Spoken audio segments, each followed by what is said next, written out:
ओम गुरुर्ब्रह्मा गुरुर्विष्णु गुरुर्देव महेश्वरः गुरुर्साक्षात् परम ब्रह्म तस्मै श्री गुरुवे नमः। कथा चल रही थी बेटी की विदाई का, मतलब सीता जी की विदाई की कथा। उमा रही तो मांगू मारा, दादाजी ने सीख रे। एक और भी गीत गाया, भजन गाया था जो बहुत जतन धर सिया जी के पोसलो। तो हमारा जो संस्कृत है ना, संस्कृत को कभी भूलना नहीं चाहिए। जो हमारी रीत रिवाज है उसको कभी भूलना नहीं चाहिए। अपने बच्चे को अच्छी शिक्षा देनी चाहिए, जो सन्मार्ग पर चले। अभी आप हैं तो बच्चे सन्मार्ग पर चल रहे हैं, आपके बाद फिर क्या होगा, बच्चे कैसे चलेंगे, उसके लिए तो माता पिता को ही सोचना है ना, दूसरा कौन सोचेगा। इसलिए अपने बच्चे को संस्कृत अवश्य सिखाना चाहिए, मतलब अपनी सभ्यता। संस्कृत का मतलब होता है अपनी सभ्यता। राम कथा सुन रहे हैं तो कहता हूँ कि ईश्वर ने जो कुछ दिया है उसका सदुपयोग करना चाहिए। दीनहीन गरीब संस्कृत एवं भारतीयता के लिए सदुपयोग करना। ईश्वर इसीलिए देता है कि हम किसी को दें। बुद्धि हो तो बुद्धि का योगदान करें, शक्ति हो तो शक्ति का योगदान करें, संपत्ति हो तो संपत्ति का योगदान करें। भगवान किस लिए दिए? भगवान तो दिए है ना, जो अपनों खाओ और दूसरे को भी खिलाओ। हाँ, साईं इतना दीजिए जामे कुटुंब समाए, मैं भी भूखा ना रहूं साथ में भूखा जाए। यही बात है। ये कहाँ कर, आप सुखमय जीवन व्यतीत करो, और आपके शरीर से अगर किसी को मदद हो रहा है तो मदद करना चाहिए, किसी को अच्छी सीख देना चाहिए ना। किसी की शादी हो तो उसमें सहयोग देना चाहिए ना। हाँ, और उसमें अगर बिगाड़ दोगे तो क्या होगा। यही बात है, जारो न जंगल बिगाड़ो न ब्याह। जंगल को कभी जलाना नहीं चाहिए। किसी लड़का लड़की की शादी हो रही है तो उसमें कूटनीति नहीं चलना चाहिए। लड़का अच्छा नहीं है जी, लड़की अच्छी नहीं है, इसका खानदान अच्छा नहीं है जी, बिगाड़ते क्यों हो। जिसको भाग में जहाँ लिखा होगा, लाखों आप कुछ भी करोगे मिट नहीं सकता। उसी जगह के जाकर के शादी होगी, दूसरी जगह शादी नहीं होगी। तो हम और आप बीच में कूटनीति क्यों करें, बीच में ऐसी बात क्यों बोले। जहाँ तक हो मदद कर दो। अगर आपको पैसे से नहीं होता है तो शरीर से तो मदद कर दो। किसी लड़के लड़की की शादी करा दो। अगर आपके बोलने से किसी की शादी हो जाती है तो कितना बड़ा धर्म होगा। जस अपजस तो ये संसार में लिखा है। आप अच्छे भी कर दोगे तभी बुराई ही मिलेगा, ये तो है ही। लेकिन उसको ध्यान में नहीं देना। आप तो अपना धर्म किए ना, अब उस धर्म को वे माने या न माने वो तो उसके ऊपर डिपेंड है। लेकिन आप अपनी तरफ से कमी क्यों करते हो। भारत में एक कथा बतलाता हूँ। भारत में किसी जीर्ण मंदिर का उद्धार हो रहा था। 50,000 रुपये की जरूरत थी। ट्रस्टी किसी बड़े व्यापारी के पास गए, दानशील है, दे देंगे। 10 बजे सेठ आए। ट्रस्टी बोले, सेठ जी लक्ष्मी नारायण का मंदिर जीर्ण हो गया, मतलब पुराना हो गया, उसके उद्धार के लिए 50,000 रुपये की जरूरत है। आपका नाम सुन करके आए। सेठ बोले 50,000 रुपये लक्ष्मी नारायण के मंदिर में 50,000 में हो जाएगा? ट्रस्टी का हाँ। सेठ ने मुनीम से चेक बुक मंगाई। ट्रस्टी हैरान रह गए कि कमाल हो गया, सीधा 50,000 का चेक। ट्रस्टी की आंखों में आंसू आ गए कि दानवीर कर्ण का जन्म हुआ। इस दुनिया में ऐसे दानवीर नहीं देखा। एक भी सवाल नहीं पूछा कि किसका मंदिर है और कितने रुपए चाहिए, चेक दे दिया। धन्य है तेरी जननी को। ट्रस्टी खुश हो गए। 11:15 बजे बैंक गए। 11 बजे चेक जो है प्रस्तुत हुआ। बैंक कर्मचारी ने चेक देख के वापस कर दिया। कहा जी इसमें हस्ताक्षर नहीं है। सब कुछ कर दिया लेकिन हस्ताक्षर नहीं किया। ट्रस्टियों ने सोचा कि जल्दी से सेठ हस्ताक्षर करने भूल गए होंगे। वापस आए और कहा कि सेठ जी इसमें हस्ताक्षर करना बाकी रह गए हैं। सेठ बोले मैं नाम नहीं लिखता, मेरे सभी दान जो है गुप्त दान होता है, मैं नाम नहीं लिखता। यह तेरे गुप्त दान को क्या हम जलाएंगे क्या, या तेरी कारीगरी को क्या हुआ फायदा। चेक बना करके दे दिया, उसमें हस्ताक्षर नहीं किया। कहता नहीं मैं गुप्त दान करता हूँ। तो गुप्त दान तो नगद कैश निकाल करके आप दे दो तब न। अरे चेक दे के भरवाने वाले बिना हस्ताक्षर का कैसे होगा। तो ऐसे काम नहीं करना चाहिए। हो में हो तो मिला दिया, हाँ हाँ आपकी लड़की को शादी करा देंगे, ऐसे लड़का है वैसे लड़का है, 20 को बात विचार कर दिया, आप तो खुश हो गए।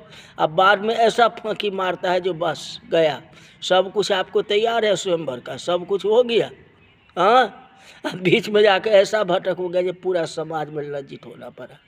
तो ऐसा मदद किस काम का बता।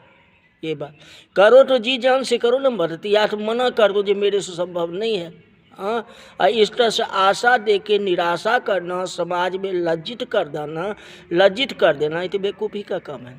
ऐसा काम न करो। जारो न जंगल और बिगाड़ो न ब्याह।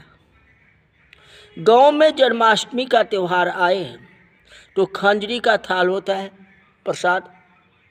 ठाकुर जी को नए कपड़े पहनाते हैं, काफ़ी धूमधाम होती है। पुजारी चंदा इकट्ठा करने निकलते हैं। कोई 5 रुपये तो कोई 2 रुपया चंदा देता है। एक ने चंदा लिखाया, लिखो मेरे 2 रुपये। दूसरे दिन पुजारी चंदा लेने गए तो व्यक्ति से 2 रुपये मांगे, चंदा मांगा, यही तो दुख है। फिर चंदा लेना शुरू करते हैं, लो कहो तो चंदा लेने ही न आओ। पुजारी पूरा फिर आगे पुजारी ने कहा परसों तो जन्माष्टमी है, यही तो दुख है। पहले लिखाते हैं फिर कहते हैं शाम को आना, सुबह को आना, दोपहर में आना, अभी नहीं है, खुले पैसे नहीं है। शाम को पुजारी गए तो बोला खुला है नहीं, आप 3 रुपये दो, कल 5 का नोट ले लेना। पुजारी के पैसे भी लेते हैं। पुजारी ने यह माना कि कल 5 रुपये मिल जाएंगे, अतः चंदे में से पैसे आए, उसमें से 3 रुपये दे दिए, 2 लिखवाए और 3 दिए, अतः 5 हो गए। दूसरे दिन पुजारी आए तो बोला फिर आ गए, आप लोगों का यही दुख है, मुझे नहीं लिखवाना और न ही पैसे देने का, अब मेरे घर मत आना। इस तरह पुजारी को होगी। बतलाओ, वो कहा कि तुम अपने जेब से दे दो पैसा, मैं दे दूंगा, तुम 2 रुपया भी दे दोगे ना, तुमको पुजारी हो मैं 5 रुपया दे दूंगा, ठीक है ना। अब बेचारा पुजारी विश्वास कर गया, कहले चलो कोई बात नहीं है, दे देता हूँ। उसके मन में कपट नहीं था, लेकिन आशा किया जो है दे देता हूँ, अपना जान पहचान का है यार, दे दो कोई बात नहीं है। उसने 2 रुपया दे दिया, कोई बात, अपना लगा दिया। अब मांगने के लिए आया तो 2 रुपया की 1 रुपया भी नहीं दिया। अब पुजारी का कितना पैसा लग गया, 5 रुपया लग गया, है कि नहीं। तो आज यही ठगी होती। ऐसा न करें, किसी को आशा दें तो निराश न करें, या तो मना कर दो या कल जोड़ लीजिए। कहते हबे के भी सीख रे लारी हने के बा बोल रहे। अब मैं कुछ पढ़ लूँ, कल दूत आकर के क्या कहेगा। एक गीत के पीछे कई तत्व है, ज्ञान है। गीता के पीछे कुछ होना चाहिए, आजकल के गीतों में भी कुछ नहीं। भोजन का समारंभ हुआ, सब अपने अपने ठहर के स्थान पर गए। दूसरे दिन दशरथ जी ने गाय मंगा करके उनके सजा कर ब्राह्मणों को दान दी, नव दंपति को आशीर्वाद दिया। एक एक करके दिन बीतने लगे। रोज शाम को दशरथ जी विदा मांगते हैं, पर राजा जनक आग्रह करके उन्हें विदाई नहीं देते। दूसरे दिन जाने के लिए तैयार होते हैं तो फिर सुनैना जी कहते हैं आज मेरे तरफ से आप रुक जाओ। एक दिन जनक जी रोक दिए, आज सुनैना जी रोक दिए कि आज भर मेरी बात मान लो। इस प्रकार व्रत को, बारात को जाने नहीं देना। रोज रोज नई मेहमानी होती थी। ज़्यादा समय रुकने पर बारात का भाव घट जाता है। लेकिन मिथिला हमारा ऐसा समाज है जिसमें भाव घटता नहीं और ज़्यादा ही होते हैं। अब अभी की बात तो हटाओ, अब तो नया ज़माना आ गया, वो पहले वाली तो ज़माना नहीं है। नहीं तो भजन में ये क्यों कहा कि 360 दिन रहियो यही नगरिया में। हे भगवान, हे पाहुन, 360 दिन रहो ऐठो, कोई फिक्र नहीं चाहिए, रो दिन। अब इसका दो अर्थ हो सकता है। या तो जनक जी बोले जो 360 दिन रहियो यही नगरिया में, माने 1 साल रहो, 1.25 साल रहो, कि सब दिन जिंदगी भर यही रहो, घर जमैया बन करके रहो। अब क्या अर्थ हो तो भगवान जाने, चाहे कुछ भी हो, अपना अपना भावना लगाते हैं लोग, चाहे कुछ भी हो। दशरथ जी की जाने की इच्छा होती है, लेकिन जनक जी का परिवार उनको जाने नहीं देते। इससे हल्का हो जाता है, उपेक्षा होती है, सम्मान में कमी हो जाती है। लेकिन यहाँ जो है मिथिलेश किशोरी है, आदि शक्ति है, अन्नपूर्णा माता है।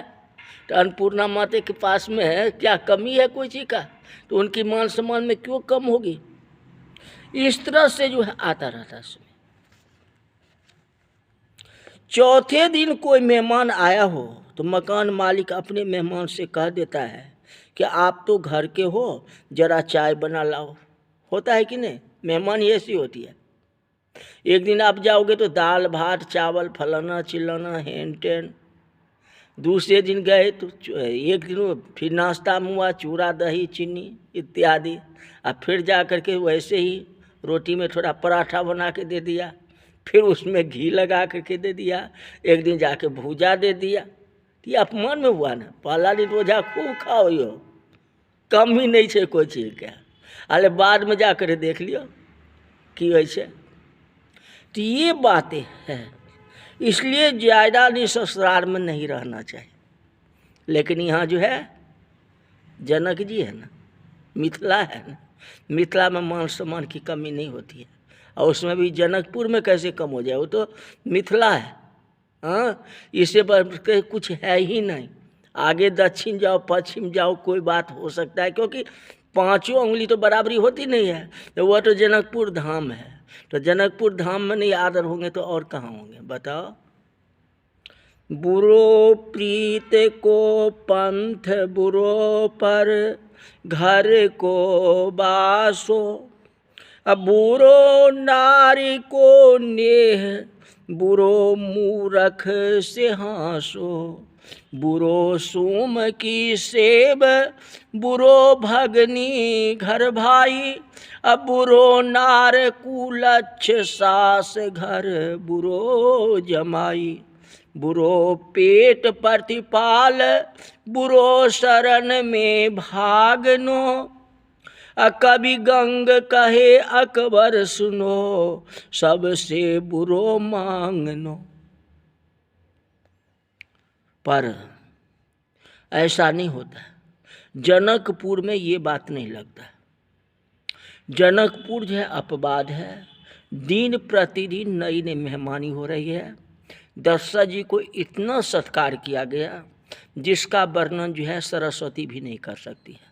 कितना व्यंजन खिलाया गया, कितने रस का पेय का सब रंग का जो है अनेकानेक मधुर मिठाई इत्यादि, बहुत मेहमानी है। आज जनक जी भी खुश है, अब दशरथ जी भी खुश है। दोनों तो ब्रह्म और शक्ति को पा लिए हैं। तो जहाँ ब्रह्म शक्ति है वहाँ फिर क्या होगा, उसमें तो सब दिन आनंद ही आनंद रहेगा। अभी तक तो आनंद ही चल रही है। आखिर विदाई तो होगी ही। जो कथा आप कल कहेंगे, आप आज तो विदाई नहीं करेंगे, विदाई की कथा कल बताएंगे। आज की कथा यहीं तक रही। बोल वृंदावन बिहारी लाल की जय। हरि ओम।